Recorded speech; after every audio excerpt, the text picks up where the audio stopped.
In the past few months, Enlisted has made tons of progress, whether it is adding the Tier 2 or giving us weather and climate effects, it has definitely improved the game. However, there is one aspect of the game that we haven't really talked about, and that is adding Paratroopers in Enlisted, and the reason why they haven't added it is for God knows what reason. Honestly, they should have added it earlier, but that said, in this video we're going to be talking about Paratroopers in Enlisted and why Enlisted should add Paratroopers. My name is Napoleon Total, and let's get started with the video. Before I start on why Enlisted should add Paratroopers, I would like to start with the current state of Paratroopers that we have in game, and that is our pilots. As of right now, pilots can literally jump out of a plane, engage enemies, especially if you have a pilot with certain weapons and perks such as 75% medic pack usage speed. However, they are still pilots and it doesn't give us a good paratrooper experience. In my mind, there are two paratroopers. One who drops from the air and fights the enemy on a tactical edge, and paratroopers who fight on the ground and are used as elite troops.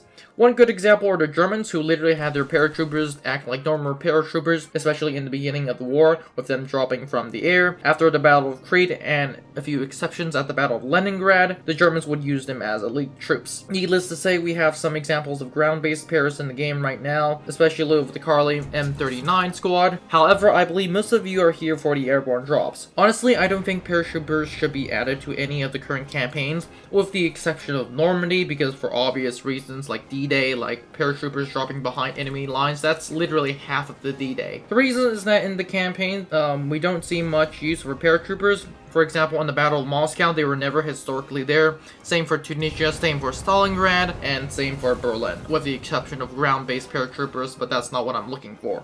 The reason is that these campaigns don't see much use for paratroopers, therefore if Enlisted were to add paratroopers, they will probably need a new campaign. As of right now, there are two campaigns with paratroopers that could be added in Enlisted, and they are going to be the Battle of Crete and Operation Mark Your Garden. For me, both of these examples have their downsides. For one, both of these factions have been played. The obvious one is Germany, the United States, and the UK. However, both of these have their benefits besides the fact that paratroopers have been added in. For example, the Battle of Crete, it does have a great combination of mountain terrain and airfields and a potential Greek faction. For Mark Your Garden, although it's going to be Normandy 2.0, it's going to be seeing bridge battles, river crossings, addition of Polish paratroopers maybe, late war weapon mixed with urban fighting and paratroopers, so that's going to be like Berlin 2.0 plus Normandy. Honestly, like, both campaigns are a great idea. I personally haven't made up my mind for which one I want. That said, with paratroopers being added in, it might also be a good idea to add in various anti-aircraft devices such as SPAA or self-propelled anti-aircraft guns.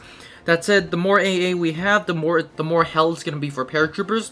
Historically, when paratroopers lose their surprise and literally jumping off from a plane and opening their parachute, they're literally gonna be a massacre. One good example is literally at Mark Your Garden, where once again, the Polish paratroopers were literally shot out of the sky as they tried to land. Therefore, my suggestion is to give the paratroopers the ability to spawn in from the air and from the land, while at the same time, if they spawn in from the air, they can choose where to land, how they will land, and literally where and when they would come in. In other words, let the paratroopers pilot their own planes and gliders, and that way they could literally land wherever they want, however they want, and whenever they want. That's it. Before I leave, I would like to add some examples of ground-based paratroopers for other campaigns. Remember, these paratroopers are essentially used as elite troops, so they should be given some of the best weapons Enlisted, either as a premium squad or as a regular squad. The first that we have are the Soviet paratroopers. The Soviet Union was the first to pioneer the paratrooper. They should be in the Moscow campaign, literally dressed like pilots, because Soviet paratroopers were literally dressed like pilots, and when the Germans encountered them at Sevastopol, they thought that it was a last-ditch effort by the Soviet Union. It turns out they were wrong, and they paid their mistake in blood, with the Soviet paratroopers overrunning their entire position. Next, we have the Folgore in Tunisia. Honestly, historically, if you want to really count the Folgore, they were never in Tunisia, but honestly, who cares? Like, at this point, Enlisted has done so many things wicked with Tunisian that, like, I believe adding the Folgore will actually help. Not to mention the fact that after the Battle of El Alamein, we don't know what happened to the Folgore, except for the fact that it's being literally defeated with the rest of the army to Tunisia. So maybe having a squad with the Folgore is not impossible. But that said, that is all it for adding paratroopers Enlisted. Don't forget to like, subscribe, and join the Discord, and I'll see you in the next one. Now, before you leave, I would like to thank you very much for watching this video.